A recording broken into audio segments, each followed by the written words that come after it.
My name is BraunHilda Ngum. I am Cameroonian, of course, and welcome to the Mentors Without Borders workshop. I'm part of Tech Women 2013 um, team that went to the Silicon Valley. Right now, I work in Ivory Coast as a senior project manager, consultant for Orange Ivory Coast. Today, I want to talk to you about role model stories, but also how to break barriers and stereotypes as a woman in STEM. The two are really entwined because my life story of a role model is actually a story of breaking barriers and stereotypes. Starting off with how did I, become a woman in STEM? Why did I want to become a woman in STEM? I think from a very young age, I was extremely excited, or I really loved mathematics, physics, everything science. At home, we used to repair the iron. I used to get excited changing bulbs. I just knew that that's something that interested me, and I had a passion for doing stuff like that, discovering how things work. But even though around me I didn't have people who encouraged me and pushed me into STEM, I was good at sciences. So, naturally you're pushed into being a science student. My parents, for example, wanted me to be a doctor. My mom wanted me to be a homemaker. She actually asked me to study home economics. I can't even cook, so that was, completely off the table. But I believe, and I think I watched Sister Act, and the sister told one of the, the singers that something that you wake up every day and you do, and you're happy doing it, doesn't feel like work, is your passion. And if you get up every day and you're excited going to do that particular thing, you're destined to, do that, and definitely you'll be good at it. So I used to study mathematics, physics from 6 a.m. to 6 p.m. That was my thing. That was my, when I was unhappy, I could punch a few problems in math and, to, uplift my morale. So that's how I knew that I was destined to be a woman in STEM. I wasn't destined to be a doctor. I knew that by the age of 15, but I knew that I wanted to be an engineer. And as a female engineer, I got to discover that my entire career was going to be about breaking barriers and breaking stereotypes and always proving myself to the guys, because I am a woman. I was a girl who became a woman, and at every point, at every turn, I had to prove to them that I'm not just a woman.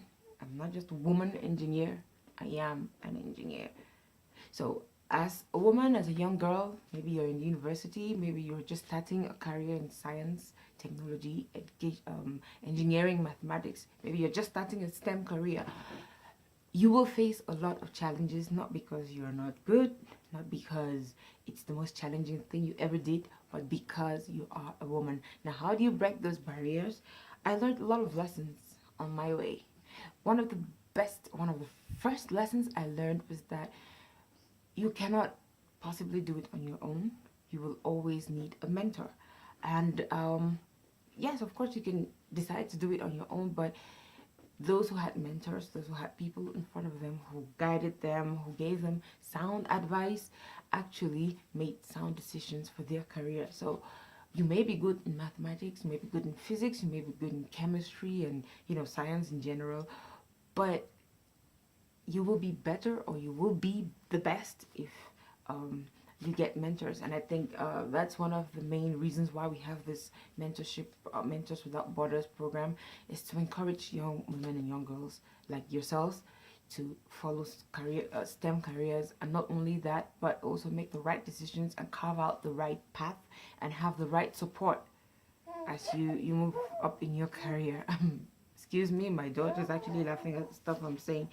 So I learned a lot of lessons on the way. The first lesson I learned was that, of course, you need to have a mentor.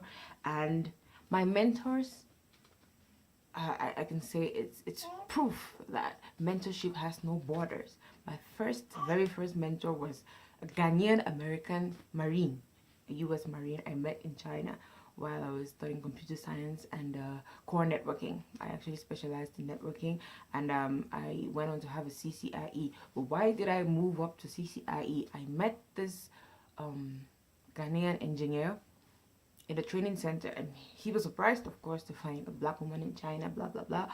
But what actually I gained from, getting to know this person was that he pushed me. He told me, why stop at the uh, CCNA, which is just an associate level, when you can become an expert?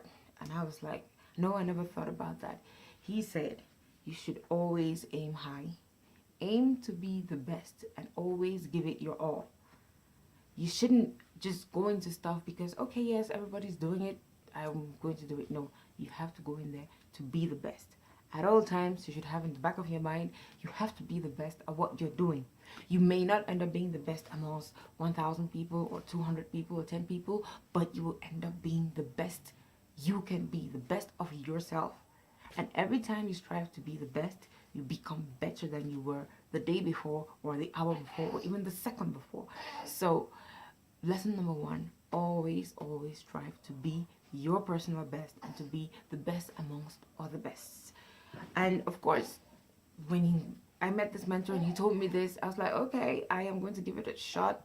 CCIE, that's Cisco Certified Into Networking Expert.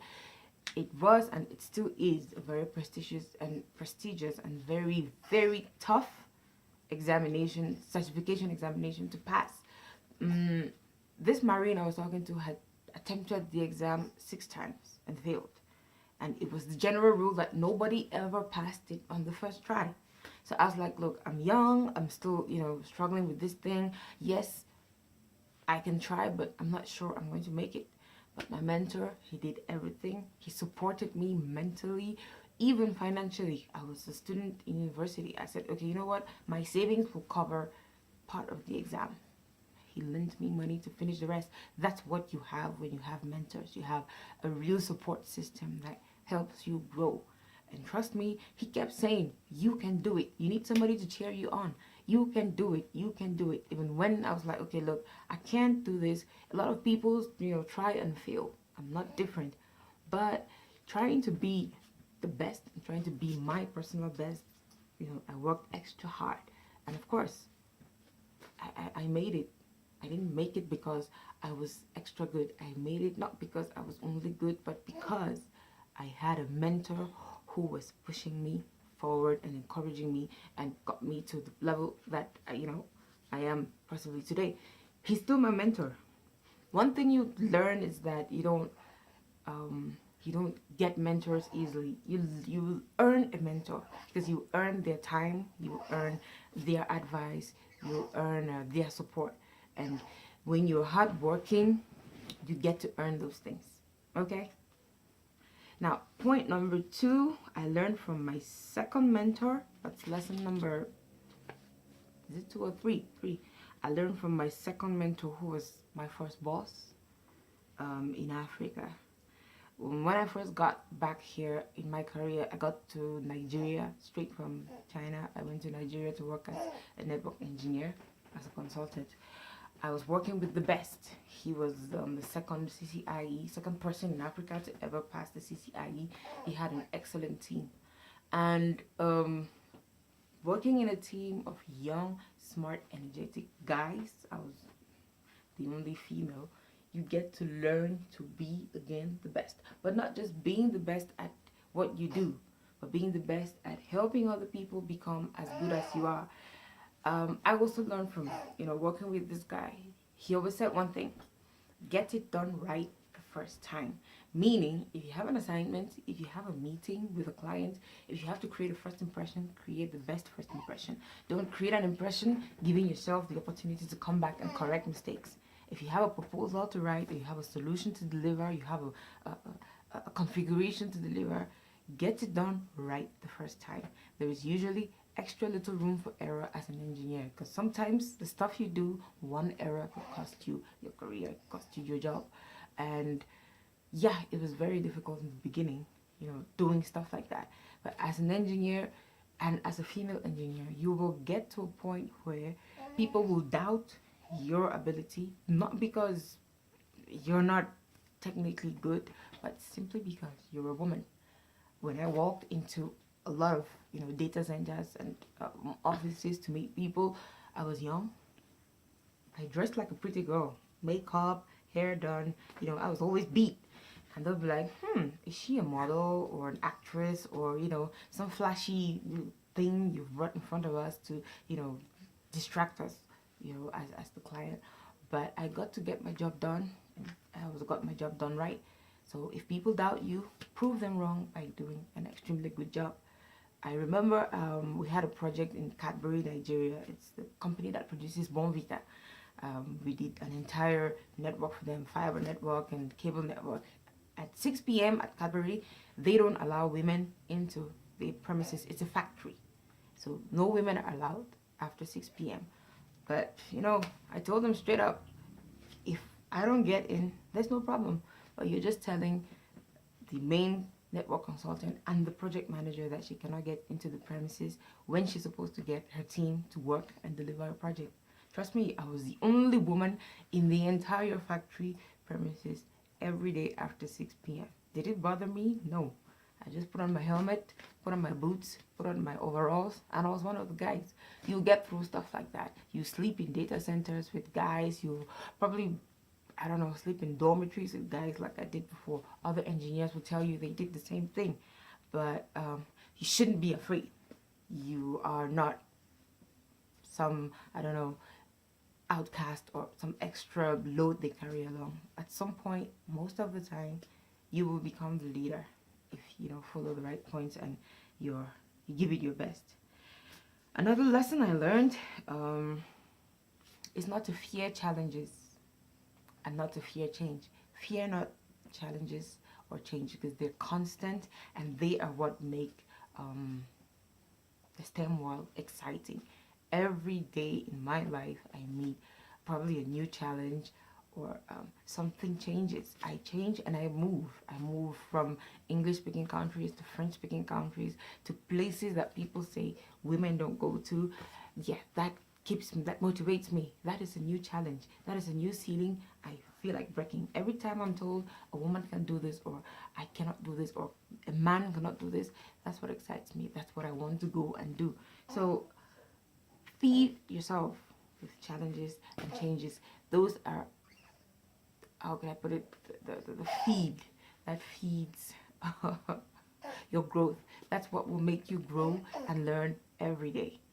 So yeah, a lot of people will tell you as a woman, no. They will tell you they cannot hire a woman for a particular job. But believe in yourselves first, because you're your biggest cheerleader. Believe in other people, believe in other women, because as you move forward, you will become a leader. And how do you know you're a leader? When you're able to pull all the people along as you move, or as you go higher up the ladder. So yeah, I could go on and on, but I don't want this video to be too long. So I wish you guys the best for tomorrow.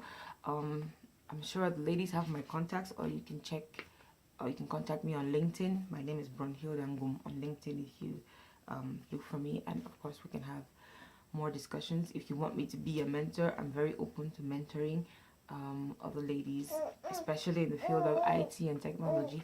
So thank you, and excuse me for the 1 million noises behind me. That's my daughter Mia. She's watching TV. Thank you so much, and have a great day. Bye. Oh, and you. No, thank you for cameraman.